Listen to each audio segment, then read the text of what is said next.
Yang kedua, ya kalau memang yang bersangkutan tidak mewajibkan jilbab atau hijab, ini fatal ini. Karena menutup aurat itu kewajiban penting di dalam agama, dan ada nasnya di dalam Al-Quran, di surah An-Nur ya, di dalam surah An-Nur itu. Karenanya wajah harus ditutupi. Ini mazhabnya orang yang pakai cadar. Bangsa kita ini ikut Ibnu Abbas, makanya agak pakai cadar itu. Nggak pakai cadar. Kalau yang pakai cadar ikut Ibnu Mas'ud itu. Dan nggak ada yang membolehkan orang nggak berkerudung, nggak ada itu. Karena di dalam ayat lain, wal yadribna bi khumurihinna ala juyubihin, dan hendaklah perempuan itu memasang kerudungnya pada bagian dadanya dipasang dengan kerudung. Itu artinya apa? Dada itu bagian dari aurat. Dulu orang-orang Arab sebelum turun ayat ini pakai kerudung tapi lari ke belakang, makanya telinga ke bawah sampai dada bagian atas tuh kelihatan. Turun ayat ini harus ditutup rapat-rapat kecuali wajah. Itu di dalam kitab-kitab tafsir seperti itu.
Ada orang meninggal ketika sedang melakukan ritual di laut. Laut mana itu? Di Jember ya? Pantai selatan sini. Saya memang dengar-dengar tapi gak mengikuti perkembangannya. Ya kita lihat ritualnya apa yang dia lakukan. Tidak ada penjelasannya. Karena ritual yang ada di laut ya, ritual yang ada di laut itu, masyarakat kita ini karena masih sebagian menjalankan tradisi lama.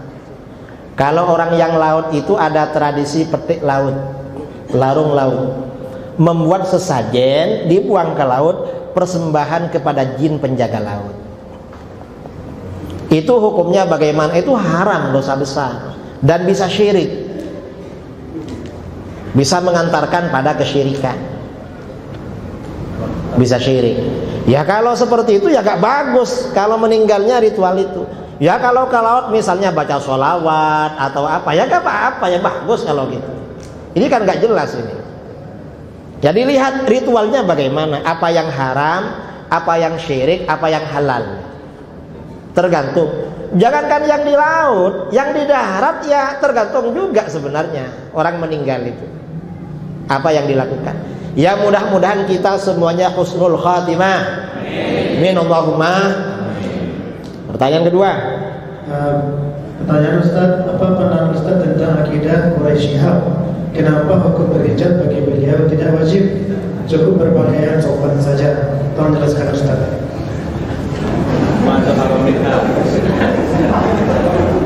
Dr. Quraisy Shihab ini beliau salah satu pakar tafsir terbaik di Asia Tenggara, alumni Al-Azhar. Ya, itu yang pertama. Yang kedua, belakangan kira-kira sejak 16 tahun yang lalu, sekitar 2008 atau sebelumnya, Quraisy Shihab ini ketahuan diam-diam beliau mendukung Syiah, menulis buku berjudul Sunnah Syiah Bergandengan Tangan. Dan di dalam buku itu Pak Quraisy Shihab ini juga mencela para sahabat dan membela ajaran Syiah. Dengan begitu berarti Dr. Quraisy Shihab ini berdiri di pihak Syiah, bukan di pihak Ahlus Sunnah wal Jamaah. Jadi itu. Yang kedua, ya kalau memang yang bersangkutan tidak mewajibkan jilbab atau hijab, ini fatal ini. Karena menutup aurat itu kewajiban penting di dalam agama, dan ada nasnya di dalam Al-Qur'an. Di surah An-Nur ya, di dalam surah An-Nur itu bahwa orang perempuan itu hanya boleh membuka illa ma zahara minha wala yubdina zinatahunna illa ma zahara minha. Dan mereka gak boleh menampakkan perhiasan mereka kecuali yang biasa kelihatan. Yang biasa kelihatan ini apa saja? Sahabat berbeda pendapat. Kata Ibnu Abbas, yang biasa kelihatan ini wajah dan telapak tangan. Ini mazhab yang gak wajib cadar. Ini wajah, ini perhiasan. Perempuan itu perhiasan semua, saudara. Kok perhiasan? Lihat wajahnya suka, lihat lengannya suka. Pokoknya yang ada di perempuan suka memang. Makanya gak boleh kelihatan karena perhiasan, kecuali yang biasa kelihatan. Kata Ibn Abbas, itu wajah dan telapak tangan. Ini mazhab yang gak pakai cadar. Kata Ibnu Mas'ud, apa? Kecuali apa yang nampak, perhiasan yang nampak, kata beliau, baju itu. Karenanya wajah harus ditutupi. Ini mazhabnya orang yang pakai cadar. Bangsa kita ini ikut Ibnu Abbas, makanya agak pakai cadar itu. Gak pakai cadar. Kalau yang pakai cadar ikut Ibnu Mas'ud itu. Dan gak ada yang membolehkan orang gak berkerudung, gak ada itu. Karena di dalam ayat lain, wal yadribna bi khumurihinna ala juyubihin, dan hendaklah perempuan itu memasang kerudungnya pada bagian dadanya. Bagian dadanya dipasang dengan kerudung. Itu artinya apa? Dada itu bagian dari aurat. Bagian dari aurat. Dulu orang-orang Arab sebelum turun ayat ini pakai kerudung tapi lari ke belakang, makanya telinga ke bawah sampai dada bagian atas tuh kelihatan. Turun ayat ini harus ditutup rapat-rapat kecuali wajah. Kecuali wajah. Itu di dalam kitab-kitab tafsir seperti itu. Jadi artinya apa? Kalau membolehkan membuka gak pakai kerudung, apalagi sebagian dadanya kelihatan, itu melanggar ayat Al-Quran namanya. Jadi seperti itu. Mungkin ada tambahan dari Ustaz Jail, fadhal. Saya menambahkan terkait Bapak Presiden. Beliau berfatwa awal kali ketika persoalan wanita wajib pakai hijab, saya masih di Timur Tengah. Pertama sekali dibantah oleh saudara Dedianto. Beliau ini cukup luar biasa, sekarang memimpin pesantren di Sumatera Selatan, orang Solo, di majalah Hidayatullah. Dibantah sepanjang-panjang. Kemudian jawabannya al-ikhtilaf bi ummati rahmah. Itu saja, beda pendapat. Ketika beliau jadi duta di Kairo, banyak mahasiswa yang menggugatnya. Beliau selalu mengalah. Saya waktu itu menanyakan perkara beliau ini ke dosen tafsir saya, jalan-jalan. Jawab dosen ini, kalau anda dari Indonesia membuat Al-Quran tertulis, beliau bisa dipanggil dan bahkan gelar doktornya bisa dicabut. Ini keterangan dari jawaban dari dosen saya. Gelar doktornya bisa dicabut. Waktu itu saya dengan teman saya namanya Iskandar. Nah, ini tanggapan dari kibar ulama Al-Azhar. Jadi sampai waktu itu dijawab oleh beliau, wanita itu ciri khasnya adalah rasa malu, pemalu. Kata beliau, jangankan manusia, pohon saja atau tumbuhan ada yang disebut dengan putri malu. Kenapa tidak disebut dengan putra malu, tapi disebut dengan putri malu? Apabila tersentuh, kata beliau, oleh ajami atau orang luar, maka langsung dia kuncup. Itu hewan, itu tumbuhan. Maka Islam memahami sekali wanita, maka diwajibkanlah wanita menutup auratnya. Dalam hadis juga diterangkan 4 perkara yang akan dicabut oleh Allah. Pertama adalah keberkahan di muka bumi, kemudian al-haya'u minan nisa, yaitu rasa malu pada diri wanita. Utsman bin Affan sebelum terbunuh dalam demonstrasi besar-besaran, seorang wanita masuk ke dalam kamarnya. Dia ingin menyelamatkan Utsman radhiyallahu anhu. Maka kata dia, saya punya rambut yang panjang, saya potong rambut saya ini, pasangkan di kepalamu wahai khalifah, maka demonstran akan menganggap ini wanita, kamar wanita, engkau akan selamat. Apa jawaban Utsman ketika itu? Ya marah, wahai wanita, inna maharimi sya'riki, inna maharima sya'riki asyaddu min dami Utsman. Wahai wanita, sesungguhnya kehormatan rambutmu lebih mulia dari darah Utsman. Silakan keluar, jangan digerai rambutmu di sini. Maka disuruh wanita itu pergi. Utsman ambil Quran, menghadap ke dinding. Demonstran masuk, ditusuk dari belakang, tersembul, muncul ujung pedangnya di dada Utsman, menetes darah ke mushaf. Ini pesan terakhir, salah satu pesan terakhir Utsman.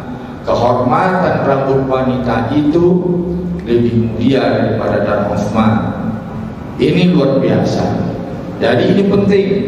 Bunda Aisyah ketika setelah dikuburkan Umar bin Khattab di sebelah Rasulullah SAW, beliau berkata, dahulu sebelum dikuburkan Umar di sebelah Rasulullah, aku bisa saja bangun tidur langsung mengucapkan salam kepada Rasulullah.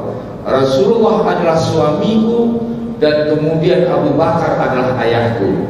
Tetapi setelah dikuburkan Umar di sebelah beliau berdua, saya tidak mendatangi kuburan mereka kecuali saya menutup aurat saya secara sempurna. Kenapa? Karena saya malu pada Umar.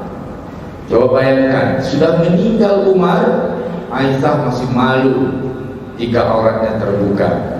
Jadi pendapat Pak Quraisy ini, ya, ini tertolak oleh semua pihak Ahlussunnah wal Jamaah. Itu saja tambahan.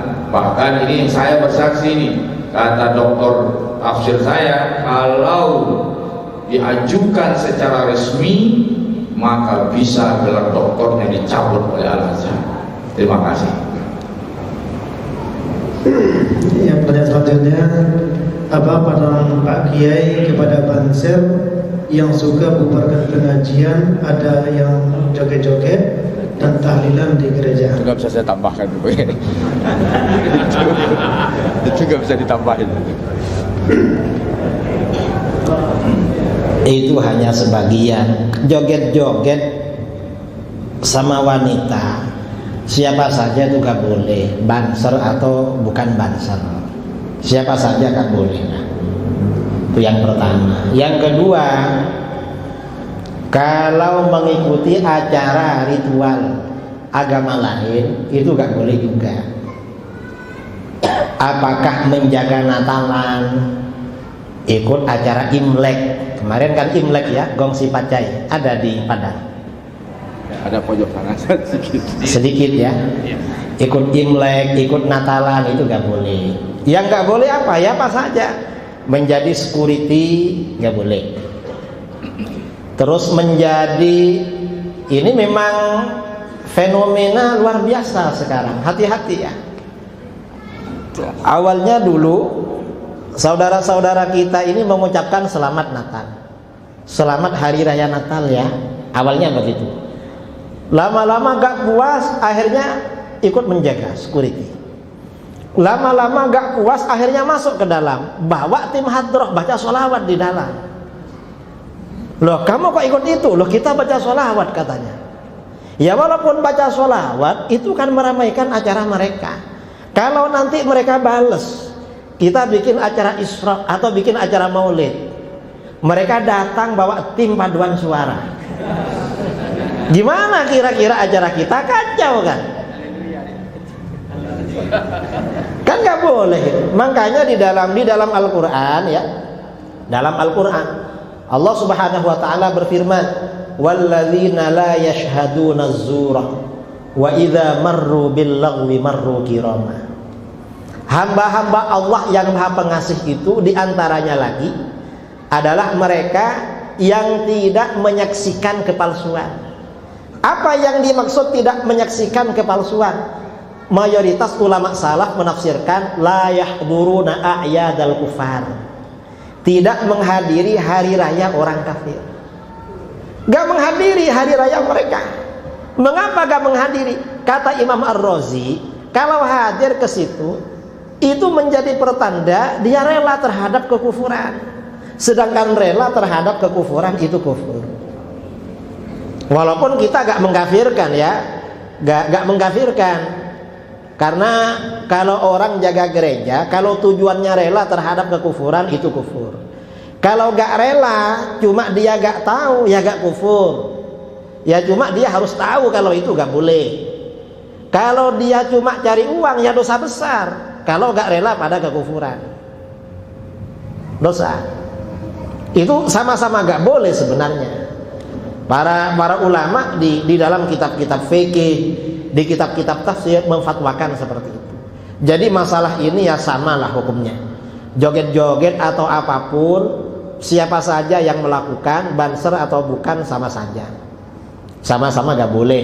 Bukan kalau orang biasa boleh lalu banser, kalau orang biasa gak boleh banser, gak ada begitu. Sama-sama gak boleh lah. Ya mudah-mudahan yang begitu, yang melakukan begitu nanti diberikan hidayah oleh Allah. Gak joget-joget lagi. Amin Allahumma. Kemudian saya mau bertanya tentang salafi.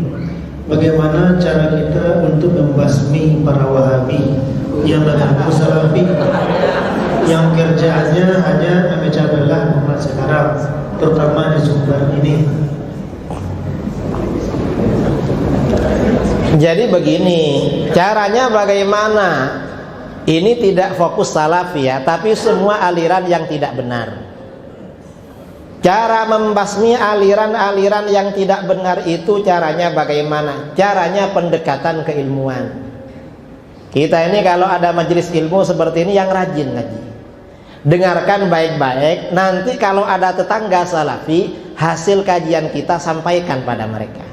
Atau ya diputar keras-keras, nanti mereka kembali lagi. Dan para ulama kita ada perbedaan ya, penyebaran ahlus sunnah dengan penyebaran kelompok-kelompok di luar ahlus sunnah.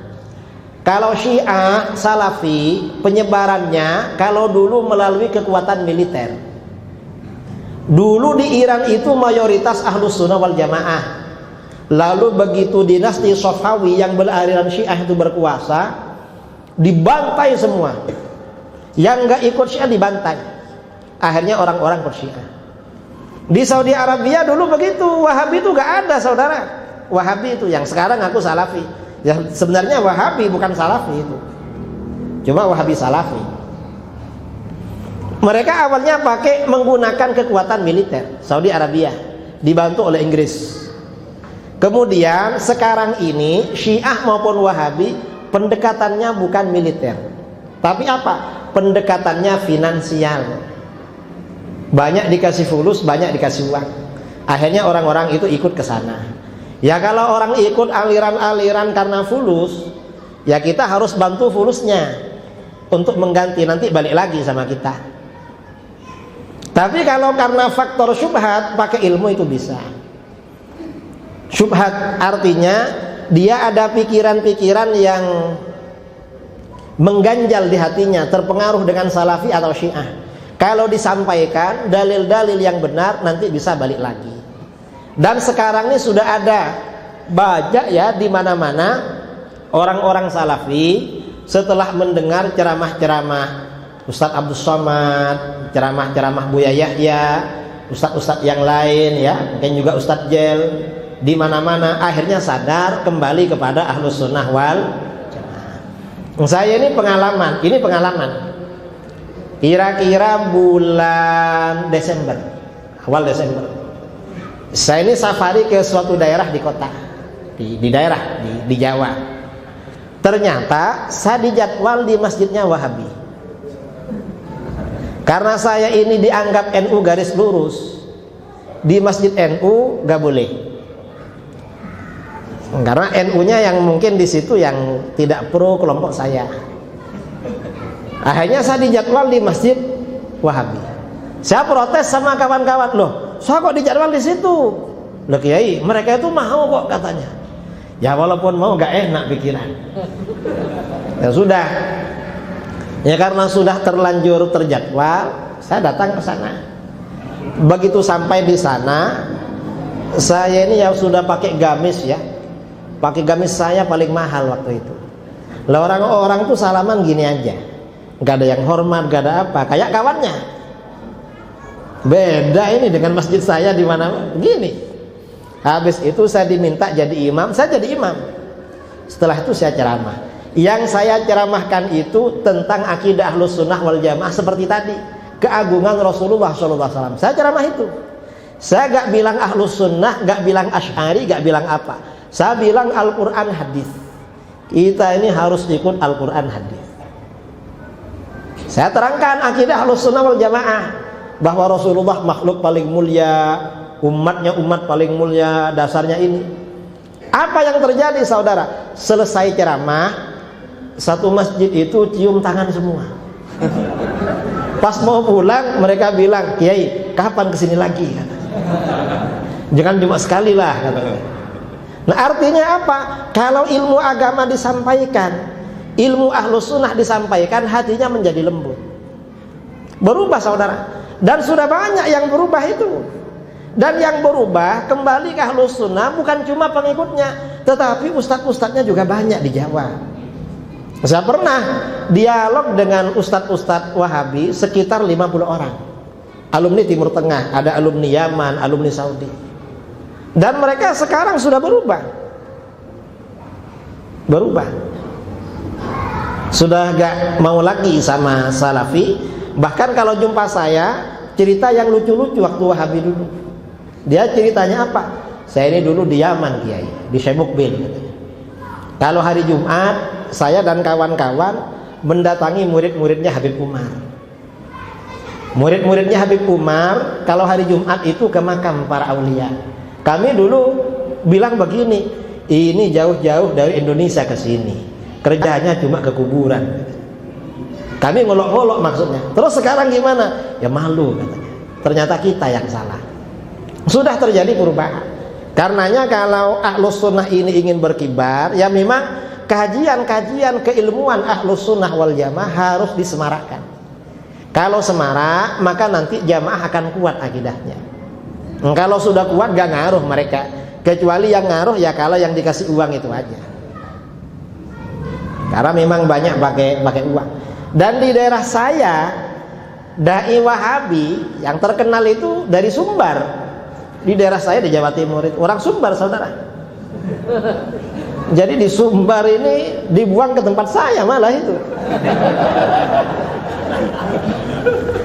Banyak Salafi dari Sumbar. Yang dari Salafi malah ke Jawa itu. Tapi beruntung nggak di sini semua. Jadi di sini nggak begitu berat kan.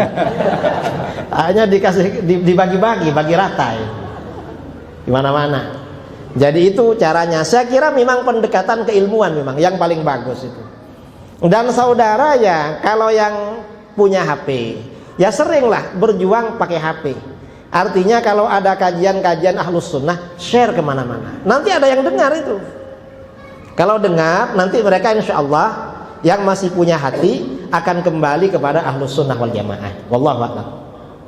Terus bagaimana tanggapan Kiai tentang sufi yang zikir sampai kesurupan?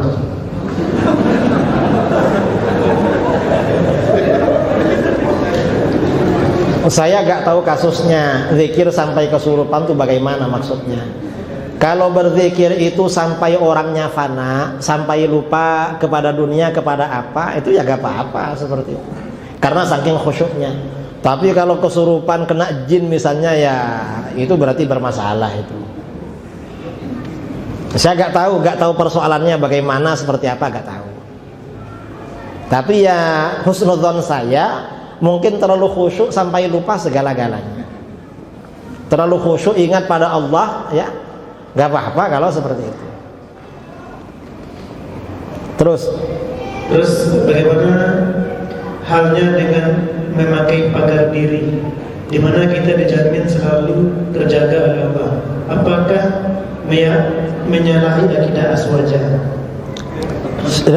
Yang dimaksud pagar diri itu hiriz, ya, bacaan-bacaan agar kita dijaga oleh Allah. Dan itu memang ada anjurannya di dalam hadis-hadis, seperti membaca Bismillahilladzi la yadurru ma'asmihi syai'un fil ardi la fis sama' wa huwas samiul alim. Membaca itu kan memang dianjurkan itu apapun gak bahaya. Atau bacaan-bacaan yang lain seperti surat Ikhlas, Mu'awwidzatain, itu gak melanggar, memang dianjurkan seperti itu. Kalau itu yang dimaksud pagar diri, entah pagar diri apa, pagar diri yang syar'i maksudnya, ya, itu gak apa-apa, bagus itu. Terus apakah Syiah adalah Islam juga? Syiah itu bermacam-macam. Apakah Syiah termasuk Islam? Ada Syiah yang dianggap kafir dan keluar dari Islam, hatta oleh Syiah sendiri. Contohnya apa? Seperti Bahai atau Syiah Ismailiyah, itu dianggap kafir hatta oleh Syiah. Ada Syiah ini yang masuk Islam, tapi jangan catatan. Contohnya bagaimana? Syiah Imamiyah yang di Iran. Syiah Imamiyah yang di Iran itu masih Islam, walaupun ajaran-ajaran di kitab-kitab mereka itu sudah kufur, keluar dari Islam. Cuma ketika mereka jumpa dengan kita kan gak ngaku itu. Syiah Imamiyah yang berkembang di Indonesia, kalau dibaca di kitab-kitabnya itu banyak murtad. Contohnya seperti apa? Gak percaya pada Quran yang ada sekarang. Tapi kalau mereka digugat, enggak, kita percaya katanya. Bahkan percaya kata mereka, bukan gak percaya. Ya kalau sudah begitu ya berarti gak keluar. Ya entah lagi hakikat mereka. Kita ini kan menghukumi secara zahir kan. Ada beberapa catatan, bukan cuma Syiah sebenarnya.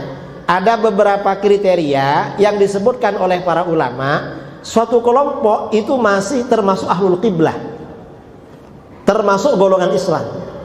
Itu ada beberapa kriteria. Coba dibaca di muqaddimahnya kitab Usuluddin. Usuluddin karangan Imam Abu Mansur Abdul Qahir bin Tahir bin Muhammad At-Tamimi Al-Baghdadi. Di situ disebutkan kriteria suatu kelompok itu masih masuk golongan Islam. Kalau gak memenuhi kriteria berarti keluar dari Islam.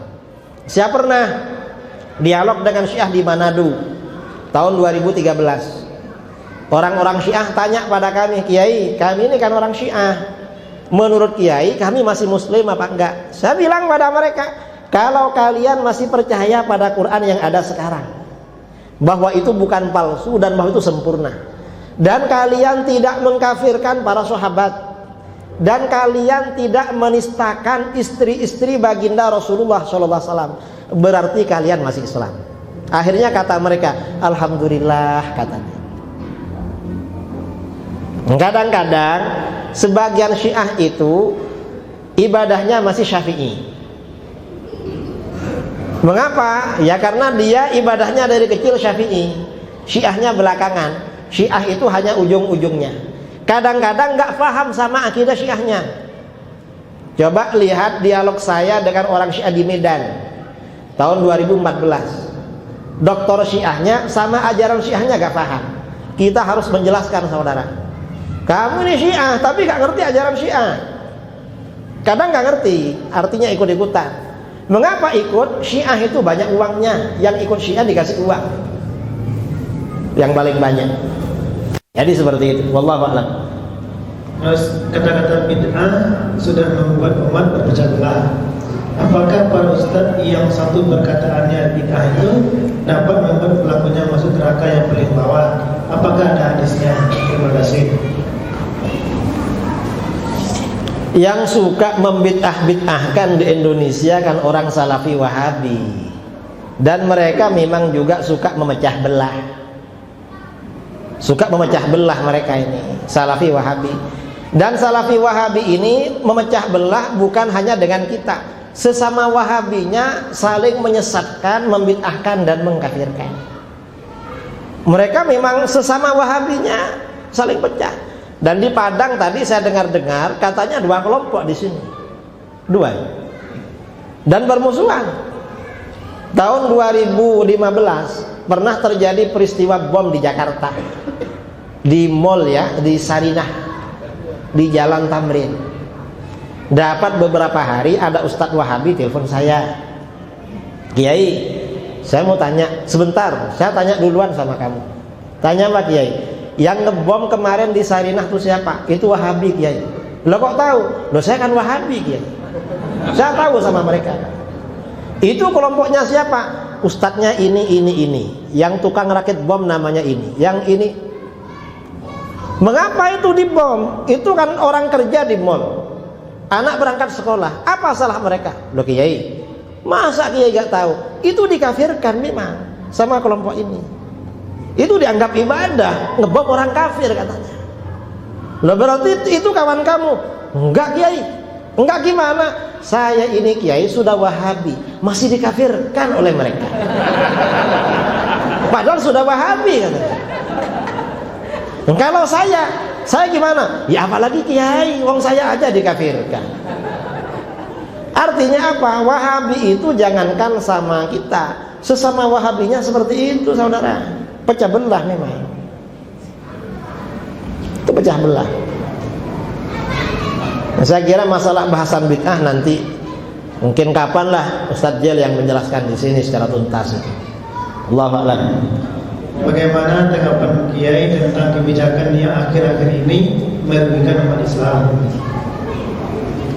Ya, kalau ada kebijakan yang merugikan umat Islam, kita doakan semoga sadar dan semoga digagalkan oleh Allah. Al-Fatihah. A'udzubillahi minasyaitonir rajim.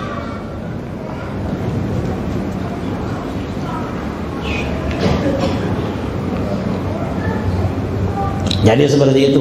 Ya mudah-mudahan dihancurkan oleh Allah. Mudah-mudahan cepat mati gak apa-apa. Kirain pakai mau baca Yasinan tadi. Kalau Yasin terlalu panjang. Ya kan orang-orang tanya kenapa setiap apa baca Fatihah. Kalau baca Yasin kapan selesainya? Yasin itu kapan-kapan, sewaktu-waktu lah. Kalau gini cukup Fatihah. Terakhir ya. Pertanyaan terakhir. Apa pandangan Pak Kiai kepada orang-orang harokah?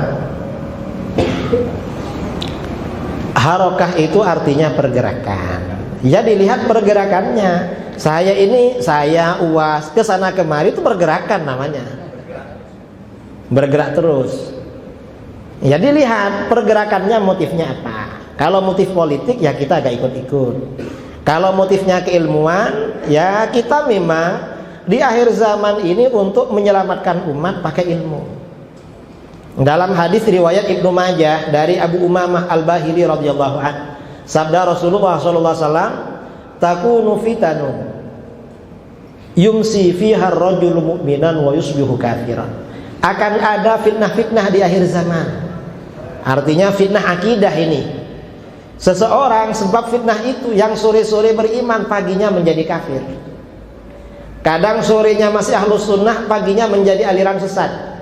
Nah, lalu gimana cara menyelamatkan? Dalam hadis itu diterangkan illa man ahyahullahu bil ilmi, kecuali orang-orang yang dihidupkan oleh Allah dengan ilmu pengetahuan agama. Nah, kalau harokah ini memang keilmuan ya, keilmuan, menyebarkan ilmu yang sahih, ilmunya ahlus sunnah wal jamaah itu bagus itu. Kalau di luar itu ya gak bagus kalau di luar itu. Karena di akhir zaman ini penyelamat umat ya ilmu agama ini.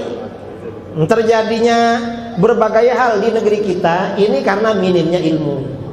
Karenanya acara-acara keilmuan seperti ini itu wajib harus tetap kita semarakkan. Dimanapun berada kita datangi, kita dukung gitu. Kita dukung. Dan jangan dibubarkan. Karena ulama kita dulu Imam Asy'ari gak membubarkan. Imam Asy'ari dan murid-muridnya, kalau ada orang Mu'tazilah bikin kajian, didatangi saudara. Didatangi. Nanti kalau yang disampaikan syubhat didebat oleh beliau, akhirnya sadar. Kalau dibubarkan ya malah bermasalah itu. Dibubarkan. Kalau pakai ilmu pengetahuan bisa sadar, bisa kembali. Itu caranya ya, caranya. Tapi membubarkan itu sudah biasa terjadi di negeri kita itu. Mana yang kuat itu yang membubarkan biasanya. Saya rasa seperti itu. Karena ini sudah ya, pertanyaan terakhir. Terakhir, langsung. Ini terakhirnya.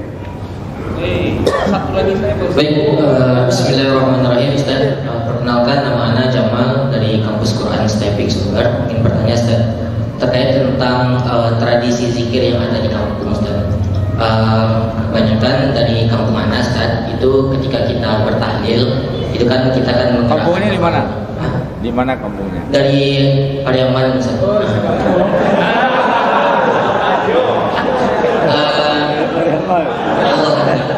Jadi pertanyaannya gini Ustaz, kita kan zikirnya kan zikir tahlil itu Ustaz. Jadi menggerakkan kepala dari kanan ke kiri gitu kan Ustaz, sesuai dengan kajian thariqahnya. Yang menjadi pertanyaan dari Ana Ustaz, hal seperti itu kan belum ada ditemukan di Al-Quran. Yang ada dalam Al-Quran itu Allah memerintahkan berzikir berdiri, duduk gitu kan Ustaz, qiyaman wa qu'udan wa junuban. Jadi bagaimana mengkorelasikannya dengan Al-Quran dan Sunnah Ustaz? Khawatirnya ada sekelompok orang yang bertanya, zikir itu ibadah mahdah, ada ketentuannya dari Nabi. Lantas apakah ada dalil yang Nabi melakukan hal seperti demikian? Syukran Ustaz.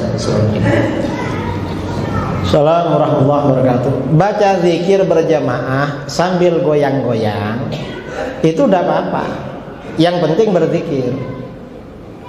Mengapa gak apa-apa? Itu dalilnya banyak sekali. Di dalam hadis itu banyak. Contohnya apa? Ada hadis riwayat Imam Ahmad. Hadisnya dibilang hasan atau sahih. Rasulullah SAW bersabda, "Aktsiru dzikrallah hatta yaqulal munafiqun innaka majnun." Hatta yaqulan nas innaka majnun. Satu riwayat.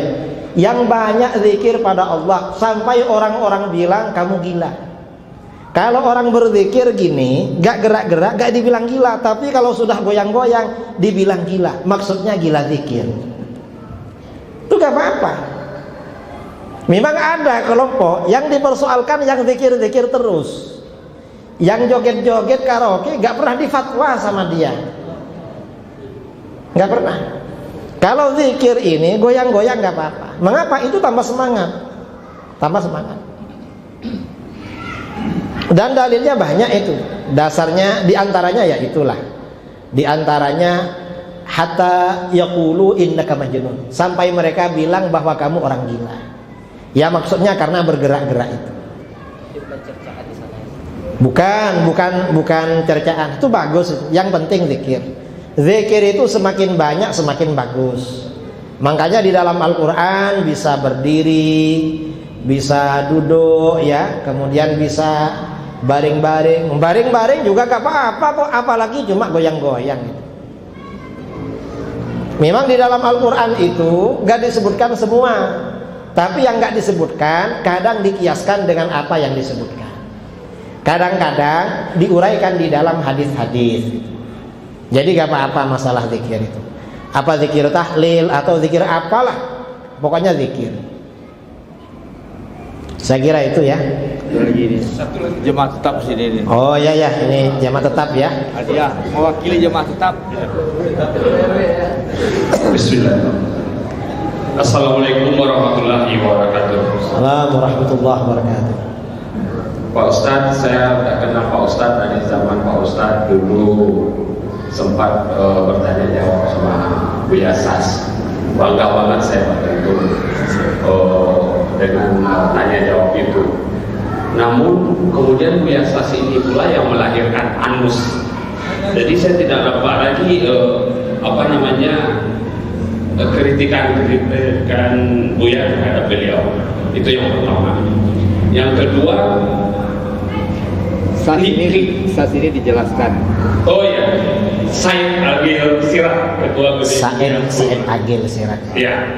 Kemudian yang kedua, saya tahu banget bahwasannya Ustadz termasuk aliran lurusnya PBNU.